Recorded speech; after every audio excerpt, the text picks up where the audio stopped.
நாக்கை தொங்க போட்டு உன் வாக்குக்காக வீட்டிலே நிற்கிற இந்த காங்கிரஸ், பாரதிய ஜனதா, கம்யூனிஸ்ட், இந்த திராவிட கட்சிகளில் ஒருவன் பேசியது உண்டா? எப்படி அடிப்பாய்?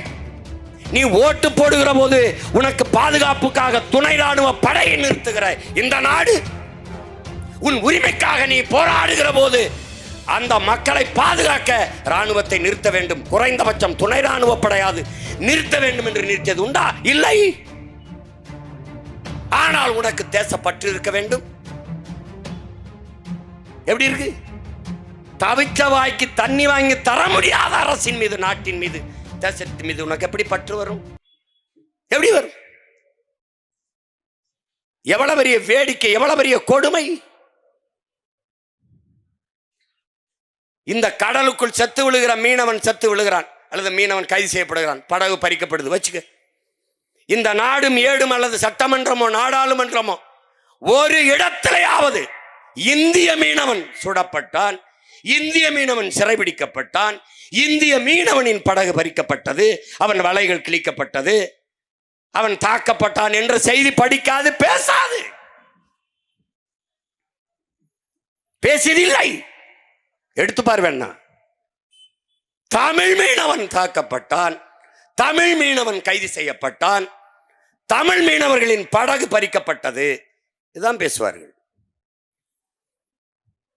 இந்த இடத்தில் தான் என் உடன் பிறந்தார்களே, இந்திய மீனவன் சிறைபிடிக்கப்பட்டான், இந்திய மீனவன் தாக்கப்பட்டான் என்றால் அங்கே இந்திய தேசியம் இருக்கிறது, உயிர்ப்போட இருக்கிறது. தமிழ் மீனவன் தாக்கப்பட்டான் என்றால் அங்கே இந்திய தேசியம் செத்து தமிழ் தேசியம் பிறக்கிறது. இதுதான் இந்த நாட்டில். இங்கே பேசிய என் தம்பிகள் கூட ஜெய்ஹிந்த் என்று சொல்கிறார்கள். அது காரணம் எங்களுடைய தாத்தா தெய்வ திருமகன் முத்துராமலிங்க தேவர் அவர்கள் தேசப்பற்றோடு அவர் தேசியமும் தெய்வீகமும் மென்னிரு கண்கள் என்று முழங்கியவர். ஒருவேளை இன்று எங்கள் தாத்தா தெய்வ திருமகன் முத்துராமலிங்க தேவரும் எங்கள் தாத்தா பெருந்தலைவர் காமராஜரும் இன்று இருந்தால் எங்களை முந்திக் கொண்டு தமிழ் தேசியம் பேசியிருப்பார்கள். நாங்கள் பேசுகிற அரசியலை விட 1000 மடங்கு தீவிரமாக பேசியிருப்பார்கள். ஏனென்றால் இந்த நாடு என் நாடு. வரலாற்று பூர்வமான விவாதத்திற்கு வா. இந்த நாட்டின் அரசியல் சாசனத்தை எழுதி கொடுத்த புரட்சியாளர் அண்ணல் அம்பேத்கர் உலகத்திலே ஆக சிறந்த கல்வியாளன். நான் சொல்லல, நான் சொன்னா கூட நீ நம்புறதுக்கு மறுப்ப. ஆஸ்திரேலியா நாடு என் உடன் பிறந்தார்களே, ஆஸ்திரேலியா நாட்டின் பிரதமர் உலகத்தின் தலை சிறந்த கல்வியாளன் சிலையை நாங்கள் திறக்கப் போகிறோம் என்று போனார்கள். காட்சி காட்டப்படுகிறது, எல்லோரும் ஆவலோடு எதிர்பார்க்கிறார்கள். யார் உலகத்தின் தலை சிறந்த கல்வியாளன்? அங்கே சென்றார். ஒரு அறையிலே, ஒரு அரங்கிலே சிவப்பு துணி, வெல்வெட்டு துணி, பட்டு துணி போர்த்தி ஒரு சிலை மறைக்கப்பட்டிருக்கிறது. அந்த சிலையை அந்த நாட்டின் பிரதமர் அந்த துணியை நீக்கி திறந்தார். அந்த சிலை மார்பளவு புரட்சியாளர் அம்பேத்கருடைய சிலை. ஒரு மனிதன் தன் வாழ்நாளிலே 10,000 புத்தகங்கள் படித்திருக்க வேண்டும், 10,000 மைல்கள் பயணம் செய்திருக்க வேண்டும். சீன பொன்மொழி ஐயா இறையன்பு எழுதிய 10,000 மைல் பயணம் புத்தகத்திலே தலைப்பிலே எழுதியிருப்பார். 10,000 புத்தகம். உலகத்தில் 64,000 புத்தகங்களை படித்தவன் அண்ணல் அம்பேத்கர். படுக்கிற இடம் கூட படிக்கிற நூலகத்திற்கு பக்கத்தில் இருக்க வேண்டும் என்ற அறை எடுத்து தங்கி தங்கி படித்தவர். அவர் சொல்லுகிறார், இந்தியாவை இந்துக்கள் நாடு என்று சொல்வதை நான் ஏற்க மாட்டேன். இந்த நிலப்பரப்பு முழுதும் தமிழை தாய்மொழியாக கொண்ட நாகர்கள் தான் பரவி வாழ்ந்தார்கள். என்னுடைய மூதாதைகளின் மொழி கூட தமிழ்தான் எழுதியிருக்க. அப்ப என்ன உறுதியாகுது? பாரத நாடு பைந்தமிழர் நாடு, இந்திய நாடு என் நாடு. பேரன்பினாலும் பெருந்தன்மையினாலும் எங்கள் முன்னவர்கள் செய்த பிழையால் வான தமிழ் மக்கள் குறுகி குறுகி காலடியில் கிடக்கிறோம். இந்த காலடி நிலமும் களவாடப்படுகிறது என்பது தெரிந்துதான் துணிந்து நிமிர்ந்து எழுந்து கிளர்ச்சி செய்கிறோம். இதுக்கு நடுங்கிறான் திராவிடன், நடுக்குறுகிறான், பயப்படுகிறான். ஒரு கூட்டம் போட்டால் கொடி கட்டாதே, பதாகை வைக்காதே, சுவரொட்டி போடாதே, அதை போடாதே, இதை போடாதே. பேரரசுகள் பேரரசுகள், முகலாய பேரரசு, பிரிட்டிஷ் பேரரசு, சேர சோழ பாண்டிய பேரரசு, விஜயநகர பேரரசு, மராட்டிய பேரரசு எல்லாம் வீழ்ந்திருக்கிறது பெருமக்களே. அற்ப திராவிட பதர்கள் நீங்கள். என்ன நீ சிங்கமும் புலியும் சேர்ந்து வேட்டையாடினால் திராவிட பண்ணி என்ன ஆகும் என்று ஒன்னும் செய்ய முடியாது, ஒன்னும் செய்ய முடியாது. இந்த வர்ணகுலத்தான்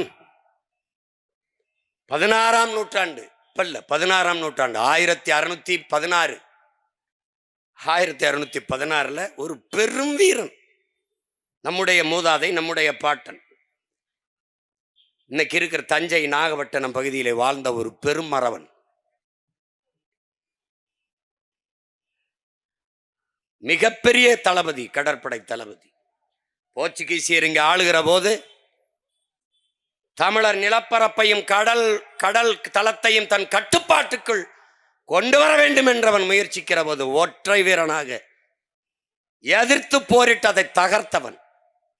போர்ச்சுகீசிய வரலாற்று ஆசிரியர்கள் தங்களுடைய வரலாற்றை குறிப்பிடுகிற போது பெரிய எதிரி என்று இந்த வர்ணகுலத்தானை அந்த மக்களால் செம் நாயக்கர் என்று அழைக்கப்பட்ட வர்ணகுலத்தானை பெரிய எதிரி என்று குறிப்பிட்டிருக்கிறார்.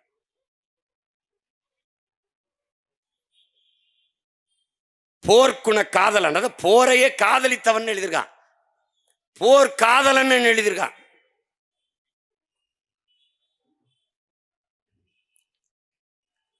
அப்படிப்பட்ட வீரன் வளைகுடாவின் சுறா என்று வர்ணிக்கப்பட்ட, வரலாற்றாசிரியர்களால் குறிக்கப்பட்ட, அதுவும் அவன்ல எந்த போர்ச்சுகீசிய காலனி ஆதிக்கத்தை எதிர்த்து போராடினாரோ அவன் தன் வரலாற்று குறிப்பில் எழுதியிருக்கான் வளைகுடாவின் சுறா என்று. அந்த வர்ணகுலத்தினுடைய வாரிசுகள் நாம். இந்த கிழக்கு கடற்கரை பகுதியும் யாழ்ப்பாணத்தையும்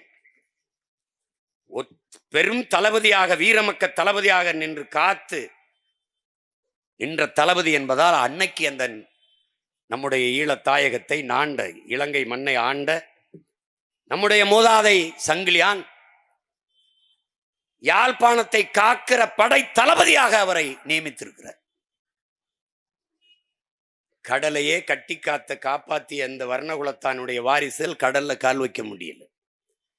அந்த வர்ணகுலத்தானின் வாரிசான நம்முயிர் தலைவன் மேதகுவே பிரபாகரன் அவர்கள் இங்கே பேசிய நம் தம்பி குறிப்பிட்டதை பலமுறை நான் சொல்லியிருக்கிறேன். நான் இங்கிருந்து விண்ணூர்தியில் பயணம் செய்தேன். ஆனால் அங்கிருந்து மன்னார் கடற்பரப்பில் அரை மணி நேரத்திற்கு மேலாக கடல் பரப்பிலே தான் நான் பயணம் செய்தேன். அப்போது சுற்றி படகுகளிலே மீன் பிடித்துக் கொண்டிருந்த நமது சொந்தங்கள், நாங்கள் விடுதலை புலிகளின் படகுகளை போறதை பார்த்துவிட்டு கையை செய்தார்கள். கையை செய்தோம், எல்லாம் நம்மவர்கள் என்று தலைவரோடு பேசிக் கொண்டிருக்கும் போது சொன்னால், நம்முடைய கட்டுப்பாட்டில் இருக்கிற கடற்பரப்பில் நம்முடைய மீனவ சொந்தங்கள் எவ்வளவு பாதுகாப்பாக மீன்பிடித்து திரும்புகிறார்கள் என்று நீங்கள் பாருங்கள் என்று. என் அன்பு தம்பி தங்கைகளே, என் அருமை உடன் பிறந்தார்களே, இன்னி ஒன்றும் நம்மளை செய்ய முடியாதவர்களால் தலைவர் 35 ஆண்டுகளாக தமிழீழ மண்ணிலே அந்த போராட்டத்தை, வீரஞ்செறிந்த அந்த விடுதலை போராட்டத்தை, தாய் மண்ணை மீட்க காக்க போராடி அந்த புரட்சிகர விடுதலை போராட்டத்தை தொடர்ச்சியாக உறுதியாக தளர்ச்சியின்றி செய்ய முடிந்தது என்றால் அதற்கு காரணம் கடற்பரப்பிலை வாழ்ந்த நம் மீனவ சொந்தங்கள் என்பதை என் அன்பு தம்பி தங்கிகள் மறந்துவிடக்கூடாது. கடைசி நேரத்தில் கையெறு நிலையில் நிறுத்தப்பட்டு ரகோத்தமன் என்கிற அந்த புலனாய்வுத்துறை அதிகாரி அவர்கள் இன்று மறைந்து விட்டார்.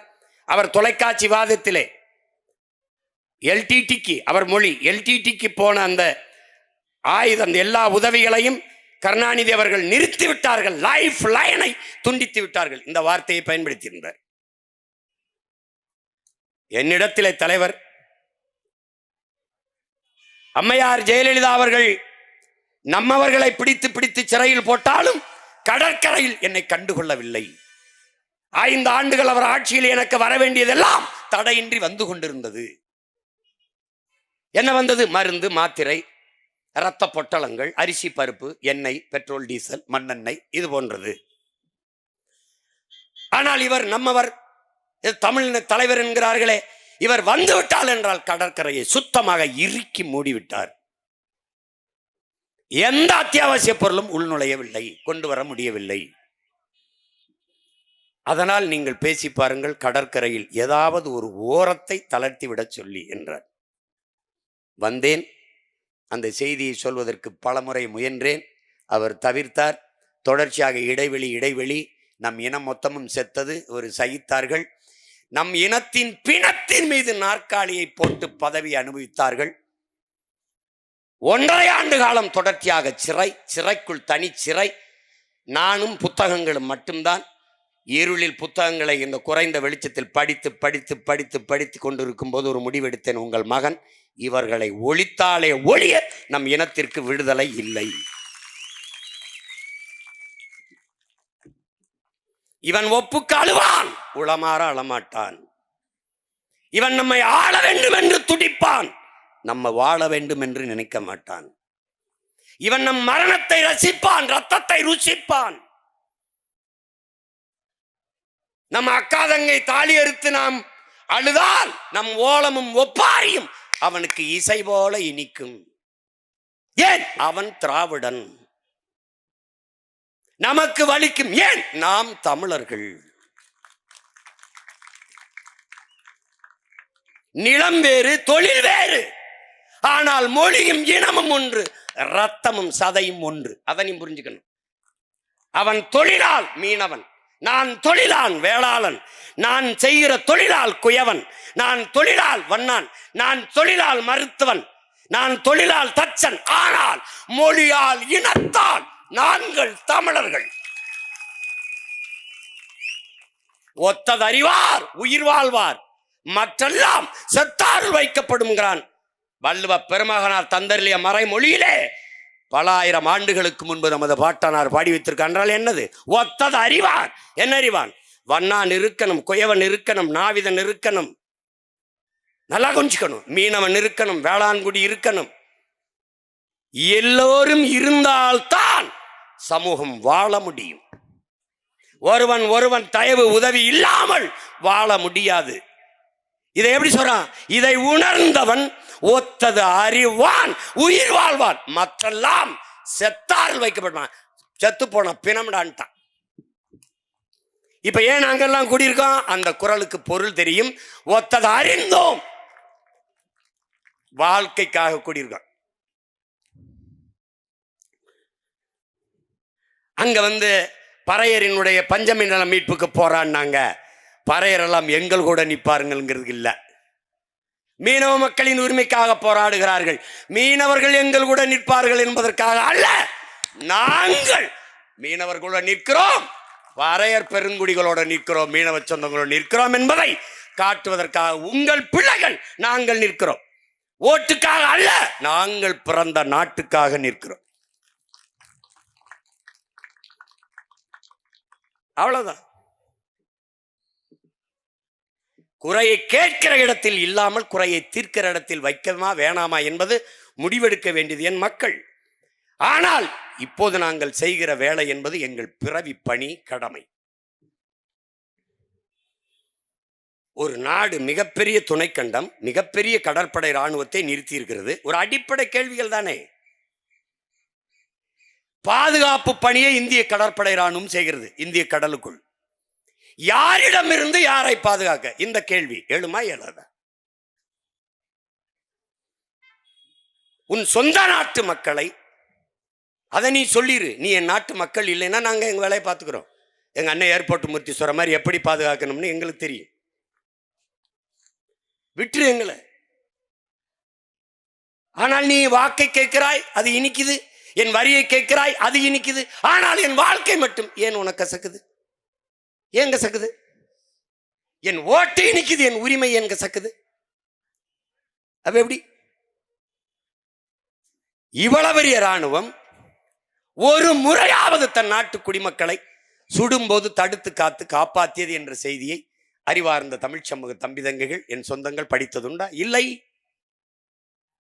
ஒருபோதாவது சிறை பிடிக்கும் போது தடுத்து காத்து மீட்டது என்ற செய்தியை படித்தீர்களா? இல்லை. அப்ப வலிமை மிக்க இந்திய கடற்படை ராணுவம் அங்க என்ன கபடி விளையாடுதா இல்ல பல்லாங்குழி ஆடுதா? யாரிடமிருந்து யாரை பாதுகாப்பு பணியை செய்கிறது? ஒரு சின்ன நாடு ஒரே ஒரு முறை என் மீனவனை தொட்டா என்றால் பொருளாதார தடை. உன்னோட வர்த்தகம், தொழில், ராணுவம் எந்த ஒப்பந்தமும் கிடையாது சொன்னால் தொடுவானா? தொடமாட்டான். ஏன் இவன் சொல்ல மாட்டான்? சாவவன் தமிழன், சகித்துக் கொள்வான். ஏனால் இந்தியர்கள் திராவிடர்களுக்கு தமிழும் தமிழர்களும் பகைவர்கள். எந்த இடத்தில் உன் உரிமைக்காக உன் உணர்வை மதித்து உன் உயிரை மதித்து நின்றிருக்கிறான் சொல்லு. காவிரி காங்கிரஸ் திமுக இல்ல காங்கிரஸ் பிஜேபி இல்ல கம்யூனிஸ்ட் நிலைப்பாடு.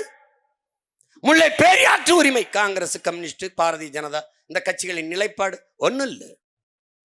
கச்சத்தீவு மீட்பு கொடுத்ததுதான். தம்பி கூட பேசினா அதேதான் சொல்லும். யாருடைய சொத்து? உங்க அப்பன் சொத்தா, கோத்தா சொத்தா? இது என் தாத்தா சொத்து. சேதுபதி மன்னனுடைய என்னுடைய பரம்பரை நிலம். தம்பி துரைமுருகன் சொன்ன மாதிரி இந்தியாவை நீ துண்டாட விடுமுகிறாய். நாங்கள் இந்திய நிலப்பரப்பை பெருசாக்க ஒரு முறை எடுத்து என் தாய் நிலத்தோடு சேருங்கிறோம். என்னைய பிரிவினைவாதிங்கிற. நீ கொடுத்தது அஞ்சு, நீ தேசியவாதிங்கிற. நேடாது என்னது? இப்ப ஒருவேளை எங்க கிட்ட அதிகாரம் வந்துடுச்சு, இந்த கச்சத்தீவை பிரிச்சு எடு. நீ கச்சத்தீவை நான் கேட்கல, அவன் விட்டுட்டு போயிடுவான். அவனுக்கு தெரியும். இலங்கை கடற்படைக்குள்ள சீன இருக்கான், நம் மீனவர்களை தாக்குறான். செய்தி பார்த்துக்க, பத்திரிகையில் இருக்கு, நீங்க இன்னும் கூட இருக்கு, படிச்சுக்கலாம். அடிக்கிறான், சிங்கள ராணுவ வீரன் அடிக்கிறான். அடிக்கும்போது இந்த சீனன் அடிக்கிறான். அடிக்கும்போது எப்படி அடிக்கிறான்? நம்ம மீனவர்கள் சொந்தங்களை, they are all bloody Indians, fool Tamilians அடிக்கிறான். எப்படி அடிக்கிறான்? bloody Indians, fool Tamilians அடிக்கிறான் அந்த சீன. இந்த வேர்காம் பாருங்க, இந்த சிங்களன், no no no no, they are all Prabhakaran relations. அப்படியே அந்த உரையாடல புத்தகத்தில் எழுதியிருக்கான்.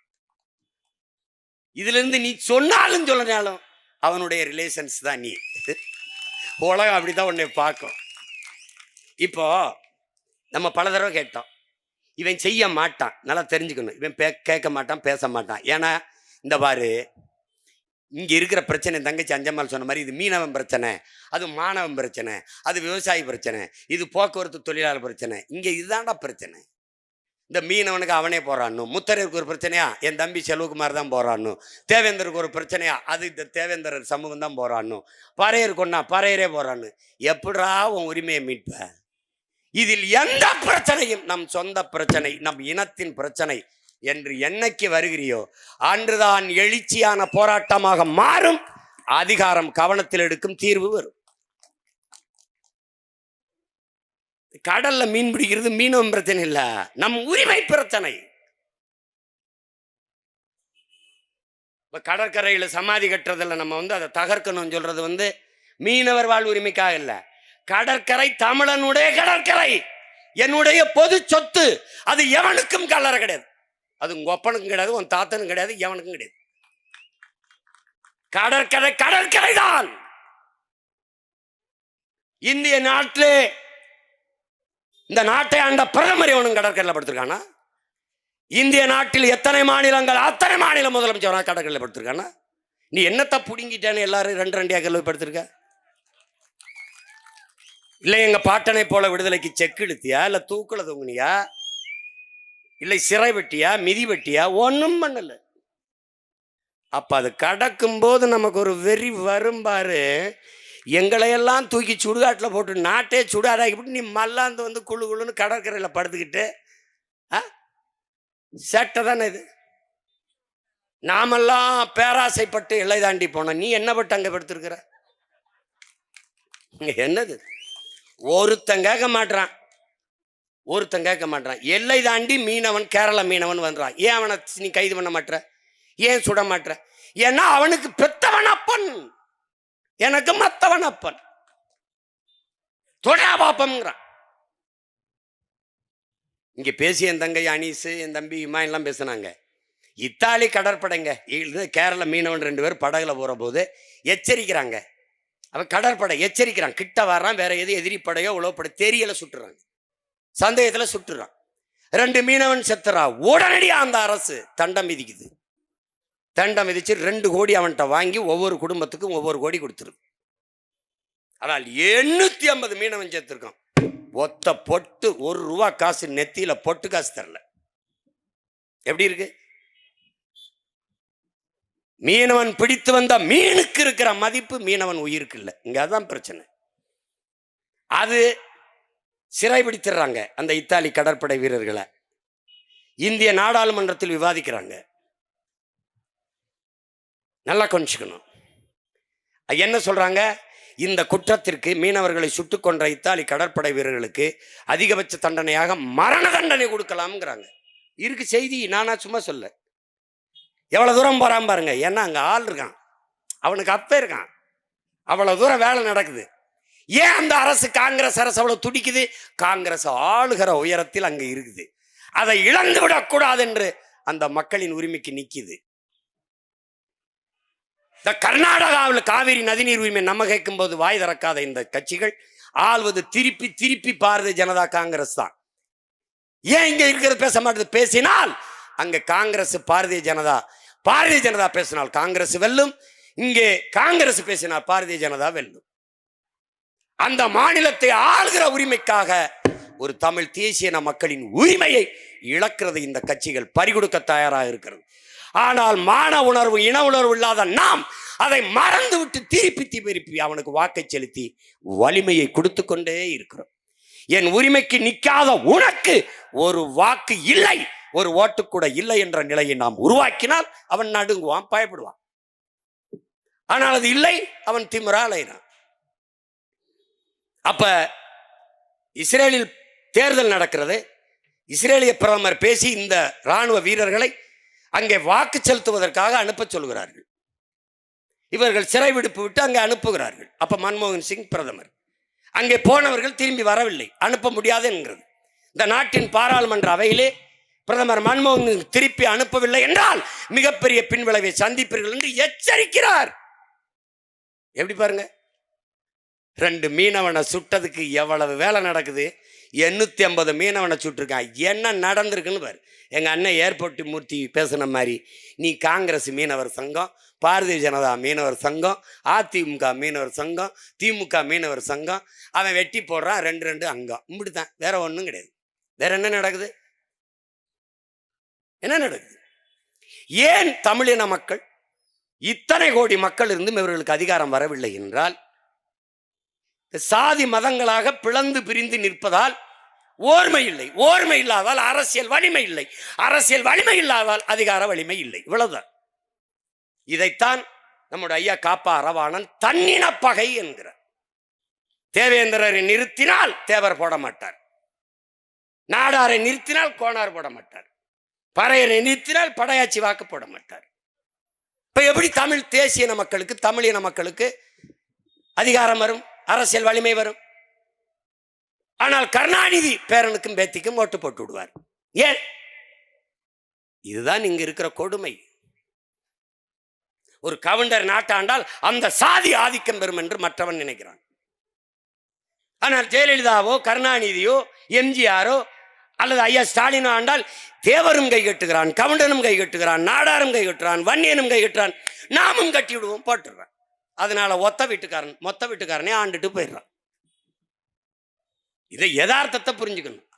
அப்புறம் வெளியில வந்து நாங்கள் யார் தெரியுமா, நாங்கள் எவ்வளோ பெரிய ஆள் தெரியுமா? அதான் தெரியுது. செருப்படி வாங்குறது, 2-3 சீட்டுக்கு முட்டிக்கால் போடுறது. சொந்தமாக சுயமாக தன்மானத்தோடு நினைக்கிறத பேச முடியல. அப்புறம் எம்எல்ஏ ஆகி எம்பி ஆகி எங்கே போய் எம்புரணி? எதுக்கு என்ன எம்புரணி? தொடர்ச்சியாக மீனவ மக்கள் பட்டினி போராட்டம். இந்த படம் நானே என் தம்பி ரவிகிட்ட சொல்லி, சரி பட்டினி எழுது போராட்டம் கவனிச்சிட்டாரா? உடனே மாவட்ட ஆட்சியர் வந்து பார்த்துட்டாரா? இல்லை மீன்வளத்துறை அமைச்சர் வந்து பார்த்துட்டாரா? என்ன பிரச்சனை நாங்கள் பார்க்குறோம்னு சொல்லிட்டாரா? முறையிட்டாரா? கடிதம். நீ முதலமைச்சரை தேர்ந்தெடுத்திருக்கோம்னு நினச்சிட்டு தெரிஞ்சுன்னா நாம் இருப்பா. நீ போஸ்ட் மாஸ்டர் தேர்வு பண்ணியிருக்க. நீ உனக்கான தலைவனை தேர்ந்தெடுத்துக்க நினைச்ச. நீ சாராய ஆலை முதலாளியை தேர்வு பண்ணியிருக்க. அவருக்கு நீ படிக்கிறதை பத்தி கவலை இல்லை. நீ குடிச்சியா இல்லையாங்கிறத உங்க அப்பா கவலைப்படுவார். என் புள்ள படிக்குதா இல்லையாங்கிற கவலை. இன்னைக்கு அவன் குடிச்சானா இல்லையா? டே குடிச்சா நீ தள்ளாடுவாய். நீ குடிக்கவில்லை என்றால் உன் அரசாங்கம் தள்ளாடி விடும். உலகத்தில் இப்படி பாரு, பொது மனிதனா ஒரு நாட்டின் குடிகளை குடிக்க வச்சு அதில் இருந்து வருகிற வருமானத்தை வச்சு வளர்ச்சி நல்லாட்சின்னு பேசினான்னா, இவனை மாறி ஒரு கேவலப்பட்டவர்கள் ஐயோக்கிற நீ உலக வரலாற்று எங்கே பார்த்திருக்கியாடா? இங்கே பார்த்திருக்கியா? சொல்லு. இவ்வளவு மக்கள் தொகை இல்லை, இவ்வளவு வருவாய் பெருக்கம் இல்லை, ஒண்ணுமே இல்லாத காலத்தில் பல அணைகளை கட்டி பல சாலைகளை போட்டு பல தொழிற்சாலைகளை கொண்டு வந்து 14,000 பள்ளிக்கூடங்களை கட்டி படிக்க வைத்தான் ஒரு தலைவன், நம்முடைய தாத்தா காமராஜ். மின் கட்டணம் உயர்வு, சொத்து வரி உயர்வு, 9 லட்சம் கோடி கடன், பெட்ரோல் டீசல் விலை உயர்வு, அரிசி பருப்பு விலை உயர்வு, எல்லாம் போக வரி வரி எல்லாம் எடுத்துக்கொண்டு சாராயம் வித்த அந்த காசுல அரசு நடத்த வேண்டியது இருக்குன்னா எதை பத்தி கவலைப்படுவோம்? மிக கொடுமையான ஒரு காலகட்டத்தில் நாம் மாத்திக்கிட்டோம். இதுவரை இந்த நாட்டை ஆண்டதிலேயே மிக மிக மோசமான முதல்வர் ஐயா ஸ்டாலின் அவர்கள் தான். உண்மையிலே அவருக்கு என்ன நடக்குன்னு தெரியல. நீ இப்ப கள்ளச்சாராயம் குடிச்சு செத்தா அந்த அரசு பொறுப்பேற்கணும், அந்த துறை சார்ந்த அங்கிருந்த சட்டமன்ற உறுப்பினர் நீக்கணும், பாராளுமன்ற உறுப்பினர் நீக்கணும், அப்படி சொல்ல இல்ல. உடனே மாவட்ட ஆட்சியர் பணியிட நீக்கம் அப்படி தூக்கிடுவார், பணியை மாற்றி விட்டுருவார். பணியிட நீக்கம்ல பணி மாற்றம், உயர் காவல்துறை எஸ்பி மாவட்ட எஸ்பி பணியிட மாற்றம். ஏன்னா அவன் தானே காட்சி வித்தது, ஊழல் போட்டது அவன் தானே. இப்ப இங்க தம்பி கூட சொன்னார் பாருங்க, அங்க கள்ளச்சாராயம் காய்ச்சின இடத்துல படிக்கிற பிள்ளை 2 பிள்ளைய போய் இதை தடுத்துட்டாங்கிறதுக்காக வெட்டி கொண்டுட்டான். அதுக்கு என்ன நடவடிக்கை? அங்க இருக்க மாவட்ட ஆட்சியர் பணிமாற்றம், உயர் காவல்துறை அதிகாரி பணிமாற்றம். அரசு பொறுப்பு இல்லை, அதுக்கு தெரியாது. இப்ப அவர்கிட்ட கேளுங்க, 1000 கோடியா என்னை கேட்டாங்க பத்திரிகையில். 1000 கோடி 1000 கோடி இருக்காது, கூடத்தான் இருக்கும். எங்க அண்ணன் ஏர்போர்ட் மூர்த்தி கணக்கு சொன்னார் பாருங்க. அவர் சொல்ற கணக்கு படித்தா 14,000 கோடி 15,000 கோடி வருது. 10 ரூபா கேஸுக்கு, 10 ரூபா கணக்குக்கு. இந்த ஒரு இடத்துல தாண்டா தமிழ்நாட்டில் என் உடன் பிறந்தானே உற்பத்தி செய்கிறவனும் விற்பனை செய்கிறவனும் ஒரே முதலாளி இருப்பது டாஸ்மார்க்ல மட்டும்தான். அவனே காய்ச்சறான், அவனே உற்பத்தி செய்யறான், அவனே விற்கிறான். இந்த ஒரு இடத்துல தான்.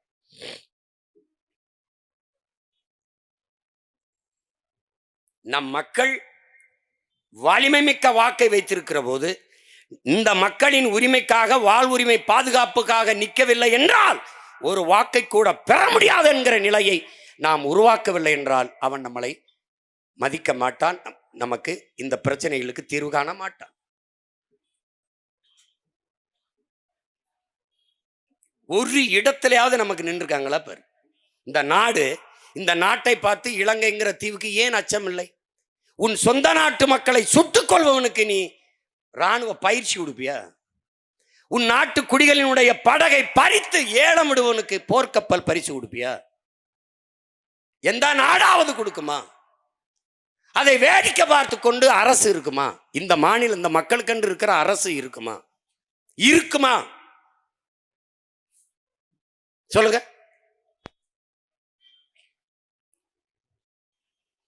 நம் தலைவன் அந்த நிலத்தில் படையோடு நிற்கிற வரை ஒரு மீனவனையும் தொட முடியவில்லை. இந்த நாடு வலிமை மிக்க கடற்படை வைத்திருக்கிறது. அமெரிக்காவினுடைய போர்க்கப்பல் தூத்துக்குடியில் வந்து நங்கூரம் போட்டு 3 மாதங்கள் நங்கூரம் போட்டு நின்றுச்சு. ஒரு வாரம் 3 மாதம் பயணம் செஞ்சு வந்து தூத்துக்குடி கடற்கரையில் ஒரு போர்க்கப்பல் நிறைந்த ஆயுதங்களோட வந்து நங்கூரம் போட்டு நின்றுச்சு. ஒரு வாரம் கழிச்சு போய் பார்க்குறான் அவன், என்னடா வேற ஒரு கப்பல் இருக்குன்னு. என்ன நீ புடுங்கண்ணா, நீ ஒரு ரேடார் வச்சு என்ன கண்காணிச்சா, வலிமை மிக்க கடற்படை வச்சு பாதுகாப்பு பணி என்ன செஞ்ச? அவன் என்ன பண்ண, நீ எந்த கொம்பனிடுறா, நான் வந்து நிற்கிறேன் பாடுறான்னு உள்ள வந்து நங்கூரம் போட்டு நின்ட்டான். கப்பல் நிறைய ஆயுதம். நீ என்ன பண்ண, அந்த ஆயுதத்தில் அந்த கப்பல்கள் இருந்த 2 வீரனை கைது பண்ணி உள்ள போட்ட. அவன் என்ன, உன்னுடைய துணை தூதர் தேவையானி கோபுர கடையை தூக்கி உள்ள போட்டான். உடனே ஐயோ ஐயோன்னு கத்துனான். அவன் காதலே வாங்கல.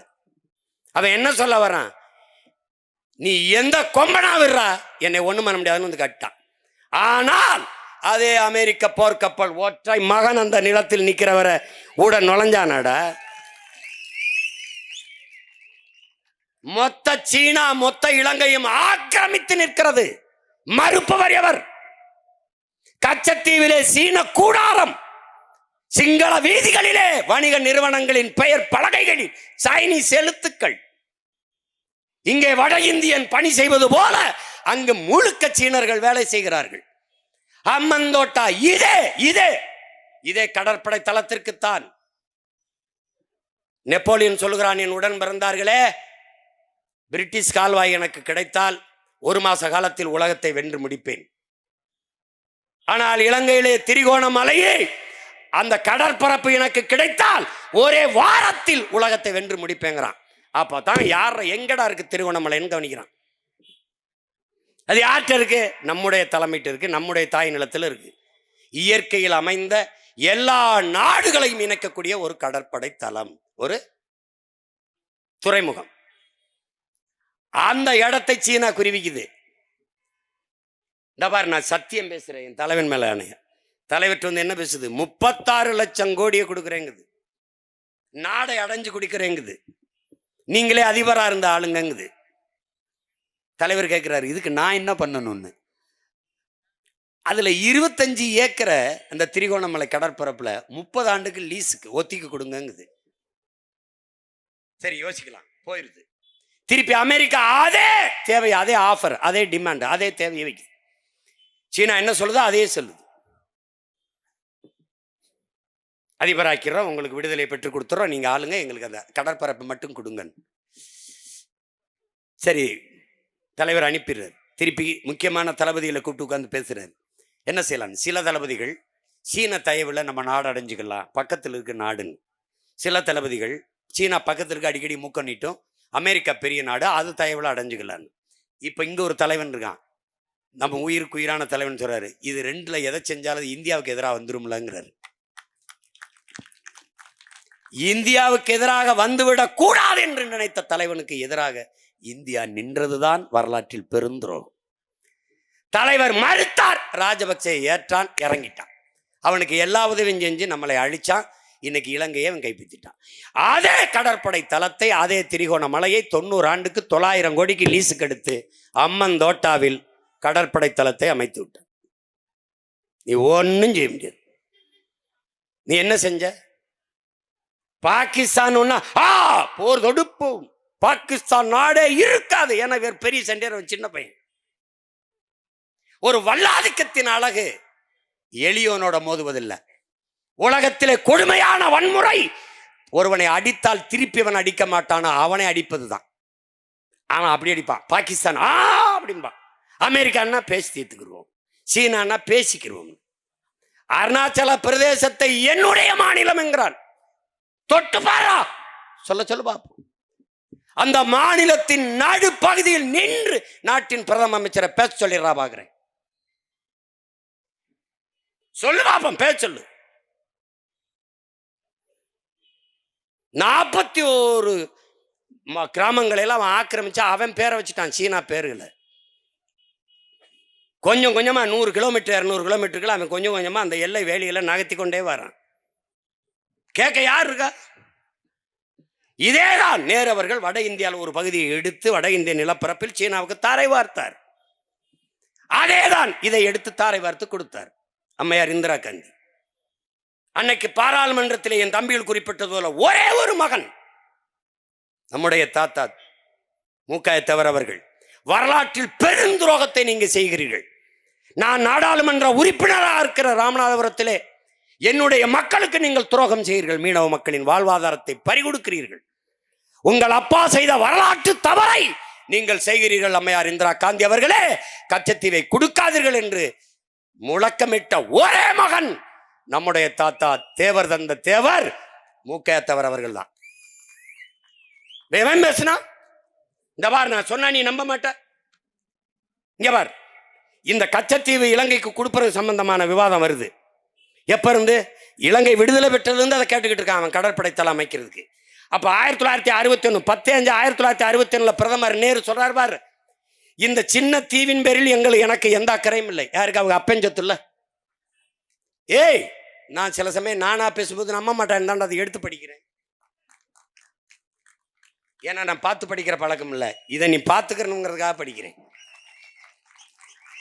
இந்த சின்ன தீவின் பேரில் எனக்கு அந்த முக்கியத்துவம் இல்லை. மேலும் அதன் மீதான நமது உரிமையை விட்டு கொடுப்பதில் எனக்கு எந்த தயக்கம் இல்லை. ஏன்? அவருக்கு அது சம்பந்தம் இல்லை. பாரு ஐயா பெருமகனார் நேரு, அடுத்த ஒரு தானே தலைவர், தன்மான தலைவர் டாக்டர் கலைஞர், முத்தமிழறிஞர். பாரா, இங்க பாரா, கீழே பாரா. 1973 அக்டோபர் 15-16 இதில் கொழும்புவில் இந்திய ஸ்ரீலங்கா அரசுகளினிடையே பேச்சுவார்த்தை நடத்தப்படுவதற்கு முன்பே அக்டோபர் 13-14 தேதிகளில் அன்றைய தமிழ்நாடு முதல்வர் மாண்புமிகு தமிழின தலைவர், தன்மான தலைவர் டாக்டர் கலைஞர், முத்தமிழ் அறிஞர், வித்து பிழைத்தவர், அவர்கிட்ட பாராடே முத்தமிழறிஞர் கருணாநிதியிடம் கலந்து ஆலோசிக்கப்பட்டுள்ளது. ஸ்ரீலங்கா அரசுடனான பேச்சுவார்த்தையில் அதனுடைய செய்திகள், அதாவது சாரம் அனைத்து முதல்வருக்கு தெரிவிக்கப்பட்டு கொண்டே இருந்தது. அதில் இந்திய ஸ்ரீலங்கா அரசுகள் எடுக்கும் முடிவுக்கு முழு ஆதரவை அளிப்பதாகவும், தமிழ்நாட்டில் உள்ள சூழ்நிலையை அனுசரித்து வெளிப்படையாக தனது நிலைப்பாட்டை அறிவிக்க இயலாது என்றும், தமிழ்நாட்டில் இருந்து எந்த எதிர்ப்பும் தீவிரமடையாமல் பார்த்து கொள்வதாகவும் உறுதியளித்தார். இவங்க கச்சத்தீவை மீட்பாயின்னு நீனு வாயில் அரிசியை போட்டு படுத்து கிடக்குறா. நீ டேய் போடா டே, ஒன்று நடந்துருச்சு தப்பு, நீ என்னோட பிறந்தது இல்லை நான் உன்னோட பிறந்தது, ரெண்டுல ஒன்று தவறு நடந்துருச்சு. இவன் எப்படி மீட்பான்? அவன் எப்படி மீட்பான்? நீ தான் 500-200 கொடுத்தா கூட போய் நிற்கிற, 500 கொடுத்தா உன் மதிப்பு மிக்க உரிமையை விற்கிற. அப்புறம் உனக்கு என்ன மதிப்பு இருக்கும்? கச்சத்தீவை எப்போ அவன் கூட நீ இப்போ நீ ஒரு 5 வருஷம் என் தம்பிகள் சொல்கிற மாதிரி என்கிட்ட கொடு, தெரியாமல் கூட நீ ஓட்டை போட்டு படுத்துரு, ஒரு நிறைந்த போதையில் கூட எனக்கு போட்டுடுறான், போட்டு மயக்கத்தில் கூட போட்டு ஒரு தடவை ஏப்பா தெரியாம சரி விடுப்பா, ரொம்ப கத்துறா, ஒரு தடவை போட்டு தான் பார்ப்போமே, என்னை ஒரு தடவை உட்கார வச்சு தான் பாருடா எங்களை. டேய் அவன் நம்ம மீனவன் வந்து வர்றான், சட்டசபையை கூட்டுறோம், ஒரு அரை மணி நேரம் பேசுறார். இந்த நாடு நாடாவதற்கு முன்பே நிலைத்து வாழக்கூடிய பூர்வீக மக்கள், இந்திய நாடு எங்கள் நாடு, பாரத நாடு, பைந்தமிழர் நாடு, கச்சத்தீவு எங்களுடைய தாய் நிலம், எங்களுடைய பாட்டன் எங்கள் மூதாதை சேதுபதி மன்னனுடைய சொந்த நிலம், தமிழரின் தாய் நிலம். அதை இலங்கை சிங்கள அரசிற்கு தாரை வார்த்து கொடுத்து விட்டது அன்றைய காங்கிரஸ் அரசு, அம்மையார் இந்திரா காந்தி. எங்களுடைய வாழ்வுரிமை பறிபோய் விட்டது. கச்சத்தீவு எனக்கென்றால் கடல் பரப்பு தூரம், கச்சத்தீவு அவனுக்கென்றால் கடற்பரப்பு அவனுக்கு தூரம். அதனால் கச்சத்தீவை மீட்க வேண்டும். தொடர்ச்சியாக மீனவ சொந்தங்கள் படுகொலை செய்யப்படுவதும், படகுகள் பறிக்கப்படுவதும், வலையை கிழித்து சிறைப்படுத்தப்படுவதையும் பார்த்து கொண்டு சகித்து கொண்டு தன்மானமிக்க தமிழ் மக்கள் வாழ்வதில் அர்த்தம் இல்லை. என் அக்கா தங்கச்சி தாலி அறுப்பதை பார்க்க நாங்கள் இந்த பதவிக்கு வரவில்லை. தாலி அறுப்பவன் தலையை அறுப்பதுதான் மான தமிழ் மக்களின் மானமும் வீரமும் ஆரம். அதனால் இந்திய பேரரசிற்கு, இந்திய ஒன்றிய அரசிற்கு நாங்கள் ஒரு கோரிக்கையை வைக்கிறோம். கச்சத்தீவை திருப்பி எடு. முடியாது. இலங்கை உங்கள் நட்பு நாடு, சிங்களர்கள் உங்கள் நண்பர்கள் என்றால் நான் யார்? ஹூ ஐ ஆம்? நான் யாரு? ஹூ ஆமை? நான் யாரு? உனக்கு சொல்லு, நான் யாரு? இலங்கை சிங்கள நண்பன் என்றால் நான் யார்? என்னையை தாண்டி இலங்கை உனக்கு நட்பு நாடு, சிங்களன் உன் நண்பன் என்றால் அவனை வைத்துக்கொள், என்னை விட்டுவிடு.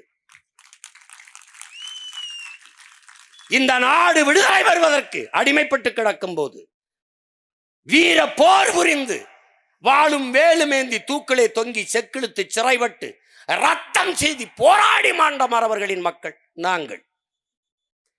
விடுதலை பெற்ற பிறகு இந்த நாட்டின் சட்டத்திட்டம் இறையாண்மைக்கு கட்டுப்பட்டு வாக்கு செலுத்தி வரி செலுத்தி வாழக்கூடிய தமிழ் தேசிய மக்கள். எங்களின் வரலாற்று பகைவன் சிங்களன்.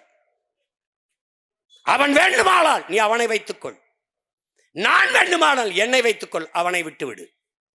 அவன் வேண்டுமானால் அவனை வைத்துக்கொள், என்னை விட்டுவிடு. இதில் ரெண்டில் ஒன்று நீயே முடிவெடு. ஒரே வழி, கச்சத்தீவை திருப்பி எடு, இல்லை என்றால் என்னை பிரித்து விடு. இது சட்டசபையில் தீர்மானம். மாநில அரசு போடுகிற சட்டங்களை நாங்கள் மதிக்க வேண்டியதில்லை. அப்ப நீ போடுற சட்டத்தை நான் என்ன மாயத்துக்கு மதிக்க வேண்டும்? என் வரி வேணும், என் வரியை நாக்க போட்டு நக்கி நக்கி திம்ப இந்திய பெருநிலத்தை, இந்த நாட்டின் பொருளாதாரத்தை நிரப்புவதிலே மராட்டியன் முதல் இடத்திலே, மானத்தமிழன் இரண்டாவது இடத்திலே. வெக்கமா இல்ல? வெக்கமா இல்ல? என் வரியை எடுக்க எப்படி வர? எப்படி வர? உடனே இவர் சொல்வார்கள், அதை நான் மதிக்க முடியாது. பார்த்தீர்களா, இவர்களை விடக்கூடாது, தமிழ் தேசியர்கள், பிரிவினைவாதிகள், தனிநாடுகள் பாரு, அதுக்கு வாடா. என் தாய் நிலத்தில் ஒரு பகுதியை சிங்களனுக்கு நீர் தாரை வார்த்தது தவறு, கொடுமை, பிரித்து அதை எடுத்து என் நிலப்பரப்போடு சேரு என்று சொல்கிற நாங்கள் பிரிவினைவாதிகள், கொடுத்ததுதான் என்று சொல்கிற நீ தேசியவாதியா? அடுத்த தீர்மானம், நீ என்ன செஞ்சு வருவ? அதிகாட்சி என்னடா செய்வ? ஆட்சியை கலைப்ப, மறுபடியும் தேர்தல் வைப்பில்லடா, அதுலயும் நாங்க நிப்போம்லடா. இங்க மான தமிழச்சி மாறல பால் குடிச்சு மானமும் வீரமும் அறமும் உயிரென்று வாழ்ற மறவர் கூட்டம் கோடி கோடி. அன்னைக்கு ஒரு ஓட்டு நீ வாங்க முடியாது, மொத்தமா நாங்க தான். அன்னைக்கு 117 இடம் வென்று நாங்க ஜெயிச்சிருந்தோம்னு வச்சுக்க, இப்ப 234 நாங்க தான். நீ ஒரு தடவை விட்டு பாரு. அப்படி ஏன் அப்படி சண்டை போட நிமிந்து நிக்க வீர மறவன் இங்க ஒருத்தன் இல்லை.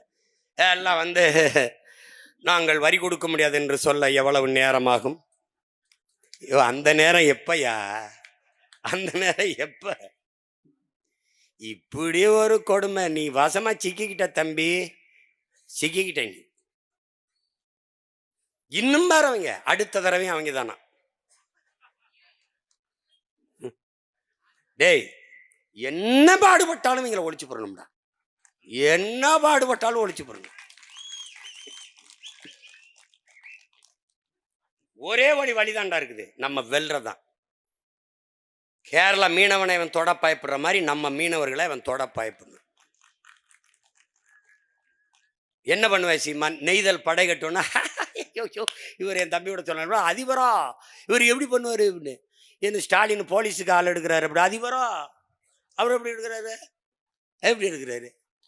ஏன் நான் சொன்ன நீ சிரிச்ச. 2016 ஆட்சி எப்படி நடத்துவேன்னு புத்தகம் வெளியிட்டேன்னு சிரிச்ச. அதை பினராயி விஜயன் நெய்தல் படைன்னு ஒன்று கட்டி அது பேரணியில் அவர் போய் வணக்கம் செலுத்துறார், ரசிக்கிற. நெய்தல் படை கட்டிட்டார், நாம நெய்தல் படைன்ட்டோமா? அதை அப்படியே காப்பி அடிக்கக்கூடாதான். நெய்தல் மீட்சி இயக்கம். நெய்தல் மீட்சினா யார்கிட்ட அடமானம் இருக்கு? நகை அடமானம் வைக்கிறோம், மீட்கிறோம். யார்கிட்ட இருக்கு? நீங்க தான் அடமானம் வச்சா வைக்க போயில, இவங்க தான். யார்கிட்ட? நம்ம சொன்னா பரவாயில்ல, மீட்கணும்டான்னு. இவங்க மீட்சி இயக்கம். எங்கப்போ நம்ம சொல்றோமா? அது மக்கள் அதை ஆதரிக்கிறானா? அதனால அதுக்கு ஒரு வார்த்தை. இப்பதான் முதியோரே பாக்குறாங்க. அன்பு சோலை என்று முதியோர் காப்பகம். இவனால் முதியோர்களே இல்ல. திடீர்னு தூக்கத்திலிருந்து எந்திரிச்சு பேசுவாங்க, சாதிவாரி கணக்கு எடுக்க வேண்டும். ஆமா, எடுக்க வேண்டும். நீ தான் ஏன் எடுக்கணும்? நெய்தல் படை தமிழ் தேசிய அரசு, தமிழர் தேசிய அரசு அமையும் போது நெய்தல் படை கட்டப்படும். எப்படி கட்டுவ சீமான்? மீனவ மக்களை படையில் எடுப்பேன். அவனுக்கு கல்வி தகுதி கிடையாது, உடல் தகுதி கிடையாது, ஒரே தகுதிதான். படகோட்ட தெரியுமா, நீச்சல் தெரியுமா? தெரியும், படையில சேர்க்கிறேன். பயிற்சி, அது உலகத்தில் தலை சிறந்த பயிற்சியை கொடுக்குறோம். நீ பெட்ரோல் கொண்டு போவியா, டீசல் கொண்டு போவியா, சாப்பாடு கொண்டு போவியா, எதை கொண்டு போய் எனக்கு தெரியாது. ஆனா இந்த குண்டு இந்த துப்பாக்கி கொண்டு போகும். ஒரு படகுக்கு 2 அந்த படகு போகும்போது பின்னாடி துணை படகு, பாதுகாப்பு படகு. அதே படகு நான் அனுப்புவேன், கப்பல் பின்னாடி போகும் மீன்பிடி படகோட. அவன் வர்றான்னு வச்சுக்கடா, அவன் தொடுவான்னு நினைச்சா தூக்குடா, முதல்ல போடுறான். சாகரன் ஆயிடுச்சு, அவனை சாகடிச்சிட்டு செத்துறான். நடுக்கடல்ல ஒரு தடவை பறக்க விடுறா, இன்டர்நேஷனல் இஷ்யூ ஆகுடா, சர்வதேச கடல் அலையில பிரச்சனைடா, பேச வருவான். அப்ப கால் மேல கால் போட்டு ஐ டோன்ட் நோ இங்கிலீஷ் போட. ஏண்டா நான் சாகும்போது என் ஆத்தாள் அப்ப கதரும் போது என் அக்கா தங்கச்சி தாலி இருக்கும்போது ரயிச்சுக்கிட்டு உட்கார்ந்துருந்த நாய் போட. என் கடல் எல்லைக்குள் என் மக்கள் சுதந்திரமாக மீன் பிடிக்க முடியாம எவனும் நடமாட முடியாத நிலை வருவார். நெய்தல் படை கட்டுவது உறுதி. நீ வேணா பாரு, அவனை தொட சொல்லுப்பா. எப்படி ஆள் எடுப்ப நீ? போலீஸுக்கு எப்படி எடுப்பியா? ஊர்காவல் படையெல்லாம் எடுக்கிற, ஒன்னத்துக்கு உதவாத படைகள் எல்லாம் எடுத்து வச்சுக்கிற. என்ன பண்ணுது உன் போலீஸ்? தான் எல்லாருக்கும் தெரிஞ்சு கஞ்சா விற்கிது, எல்லாம் விற்கிது.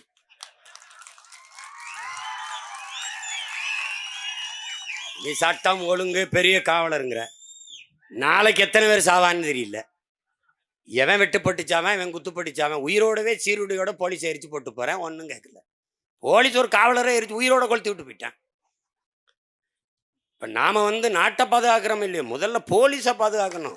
நம்ம பிரச்சனை அதுதான், நமக்கு இருக்கிற பிரச்சனை அதுதான் பெரிய பிரச்சனை இருக்கு. மீனவர் வாழ் உரிமை என்பது மீனவ மக்களின் உரிமை என்று நீங்கள் எண்ணுவதை கைவிடுங்கள். தமிழ் பேரினத்தின் உரிமை என்பதை நீங்கள் கவனத்தில் வச்சுக்கணும்.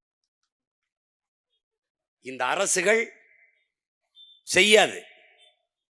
செய்வதென்றால் எப்போ செஞ்சிருக்கலாம். அவனுக்கு நம்ம உரிமையை பற்றியோ, உயிரை பற்றியோ, உணர்வை பற்றியோ, வாழ்க்கையை பற்றியோ அவனுக்கு கவலை கிடையாது. அவனுக்கு குறி நம்ம வாக்குதான். அப்ப நாம செய்ய வேண்டியது, இப்ப நம்ம எத்தனை கேள்வி எழுப்புறோம். குஜராத்தில் ஒரு மீனவனை பாகிஸ்தான் கடற்படை கைது பண்ணிச்சு. இங்க கூட என் தம்பி பேசினான், பகை நாடு உனக்கு பாகிஸ்தான், விளையாட்டுல கூட நீ ஒன்னா நிக்கிறது இல்லை.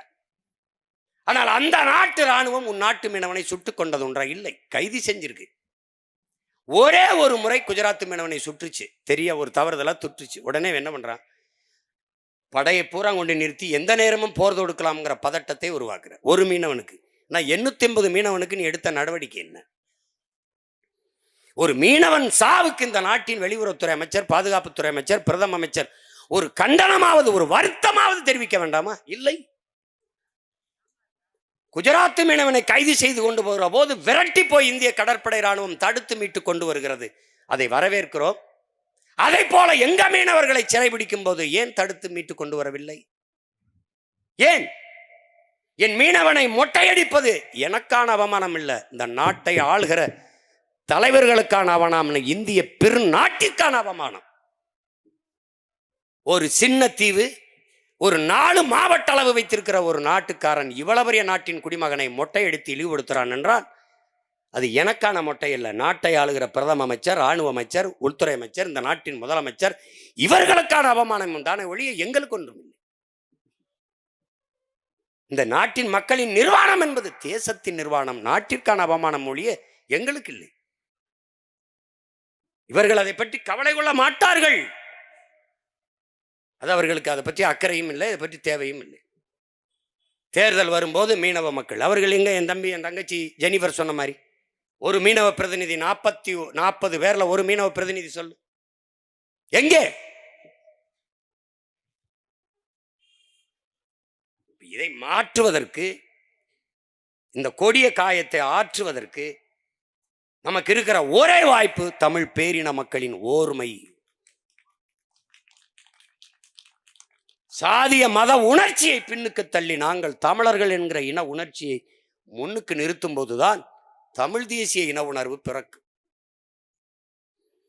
அந்த இன உணர்வு பிறக்கிற போது தமிழ் தேசிய இன மக்களுக்கான அரசியல் வலிமை பிறந்துடும். இப்ப நாங்க மொத்தமா உட்கார்ந்து இருக்கிறதே எத்தனை பேருக்கு பதட்டமா இருக்கு?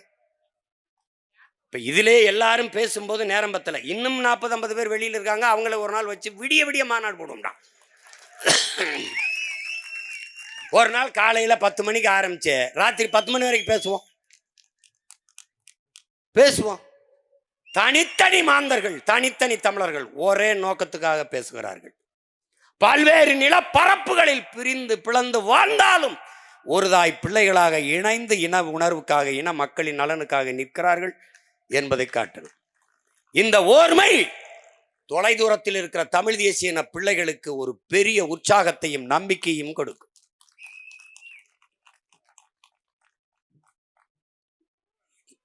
ஏன்னா அவன் நம்மளை பார்த்து நினைப்பான், அவன் ஒரு தனியாக அங்கிட்டு கத்திட்டு இருப்பான், இவன் தனியாக கத்திட்டு இருப்பான், அவன் தனியாக கத்திட்டு இருப்பான்னு நினைப்பான்.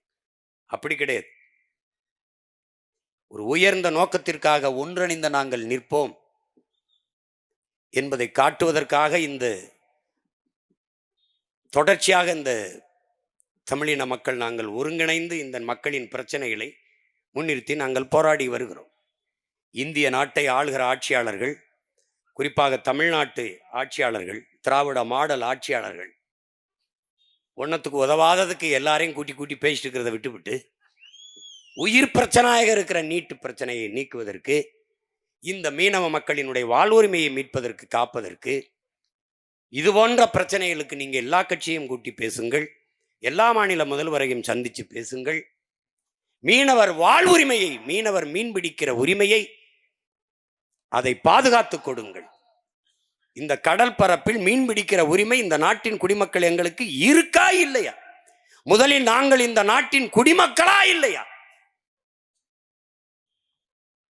இல்லை என்றால் இல்லை என்று சொல்லுங்கள். நாங்கள் இந்த நாட்டின் குடிமக்கள் என்றால் எங்களுக்கு உரிய பாதுகாப்பை கொடுங்கள், எங்கள் வாழ்வுரிமையை மீட்டுக் கொடுங்கள். இதுதான் நாங்கள் வைக்கிற கோரிக்கை. நாங்கள் எது தேவையற்று போராடுகிறோம், பொழுதுபோக்குக்காக போராடுகிறோம் என்று சொல்லாதீர்கள். எங்கள் உயிர் தலைவன் எங்களுக்கு கற்பித்தது போல மற்ற இனங்களுக்கெல்லாம் வாழ்க்கையில் எப்போதாவது போராட்டங்கள் வரும். ஆனால் தமிழின மக்களுக்கு போராட்டமே வாழ்க்கையாக மாறி இருக்கிறது. போராடினாத்தான் வாழ முடியும் என்கிற நிலைக்கு தள்ளப்பட்டிருக்கிறோம். ஒரு பிரச்சனை இல்லை, 2 பிரச்சனை இல்லை. சட்டசபையிலே மாண்புமிக்க தமிழக முதல்வர் ஐயா அவர்கள் 1,00,000 போராட்டங்களுக்கு நாங்கள் அனுமதி கொடுத்திருக்கிறோம் என்கிறார்கள். இதில் என்ன பெருமை? 1,00,000 பிரச்சனைகளை என் மக்களுக்குள் திணித்திருக்கிறீர்கள், போராட்டங்களை கையெழுத்திருக்கிறீர்கள், அவர்களுக்கு திணித்திருக்கிறீர்கள் என்பதுதான் கொடுமை. இதுல பெருமை இல்லை உங்களுக்கு. போராடுகிற நிலைமைக்கு என் மக்களை 3 ஆண்டுகளில் 1,00,000 போராட்டங்களை போராடுகிற நிலைமைக்கு தள்ளிவிட்டு இருக்கிறீர்கள். அப்ப பிரச்சனைகளிலே பிறந்து, பிரச்சனையிலே வளர்ந்து, பிரச்சனையிலே வாழ்ந்து, பிரச்சனையிலே மரணிக்கிறான் தமிழன். 9,00,000 கோடி கடனை பெற்று நீங்க நிறைவேற்றிய ஒரு நலத்திட்டம் சொல்ல முடியுமா? இல்லை. என் மீனவ மக்களின் படகை பறிக்காதே, அவனுடைய வாழ்வாதாரத்தை பறிக்காதே என்று ஒரு கடும் அறிக்கையை இந்த நாட்டின் அதிபர்கள் விட முடியலையே. அப்புறம் எனவே என் அன்பு தம்பி தங்கைகள், என் அருமை உடன் பிறந்தார்கள், நம்முடைய உணவை நாமே எடுத்து உண்பது போல, நம்முடைய மூச்சுக்காற்றை நாமே சுவாசிப்பது போல, நம்முடைய உரிமையை நாமே போராடி பெறுவது இந்த அதிகாரங்களை நம்பி பயனில்லை. ஒன்றை உங்கள் உடன் பிறந்தான் சொல்லுவேன், மக்களின் பிரச்சனைகளை அரசு கையில் எடுக்காத போது அரசை, அதிகாரத்தை கையில் எடுப்பதை தவிர மக்களுக்கு வேற வழி இல்லை. எனவே அதிகாரம் மிக வலிமையானது, அதை அடைந்து விட்டால் அனைத்தும் எளிமையானது. அதிகாரத்தை நோக்கி அடிமை நிலையில் இருக்கிற அன்னை தமிழ் மக்கள் பாய வேண்டும், எழ வேண்டும், கிளற வேண்டும், வெல்ல